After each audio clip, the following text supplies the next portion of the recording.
New York City Comptroller Scott Stringer was the scheduled guest at the CUNY Graduate School of Journalism's Newsmakers series, organized by the Center for Community and Ethnic Media. Joined by the school's Director of Urban Reporting, New York One News' Errol Lewis, June Lee from the Korean Daily, and David Cruz from Norwood News. The timing is just one day after President Trump signed two executive orders, one to build a border wall with Mexico, and the second to take away federal funding from sanctuary cities like New York and Los Angeles if they refuse to comply with immigration officials. Stringer opened up with comments he made at a rally in a Muslim community the evening before. I have to tell you something. It was one of a sort of a proud moment for me when I could get up in front of thousands of people and talk not just as city controller to our Muslim brothers and sisters, but to simply say, as a Jewish American, I stand with the Muslim community. And I said that because when they come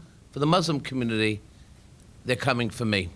And when they come for me, they're coming for you. Calling the new policies antithetical to 21st century American values, Stringer adds that the city, which could stand to lose as much as $7 billion, has been energized like never before. You know, this city is mobilizing. I have to tell you, the amount of people who are becoming activists, people who are thinking about how they can make a contribution, the thousands and thousands of people who are turning out at rallies, saying to themselves, I want to get involved, I want to participate, I want to make sure that the children and the immigrants of the city are protected.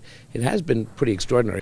As the city's chief financial officer, his duties include rooting out waste and fraud in local government. He also serves as fiduciary for the city's 5 pension funds with nearly $160 billion in assets. He also rallies on behalf of women and minority-owned businesses, having appointed the city's first and only chief diversity officer to oversee the awarding of contracts with the goal of leveling the playing field. And I believe there should be a chief diversity officer in every city agency, because if we can go from 4.8% to 30% spend, think about how that would just change the lives and communities of so many people. Following the program, Cruz, who was a panelist before with Comptroller Stringer as a guest, weighed in on his presentation this year. He definitely really has a lot of mayoral ambitions, and I think when you looked at the line of questioning that us as panelists, but also the audience members were giving him,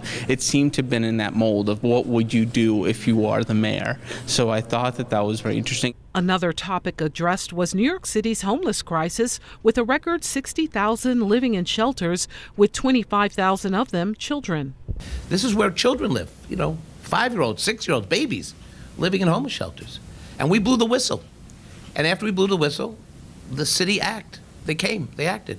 The mayor came in, the governor came in, and we got some real results cleaning up the shelters. He also addressed Obamacare, saying that if repealed, it would put a hit on many of the most vulnerable. And this is what he had to say about the recent tragedy at the Administration for Children's Services. That I think should be said, that's often forgotten in investigation and audits. A lot of the frontline workers at ACS, are heroes, and they do very dangerous work, but they have a lot of success stories.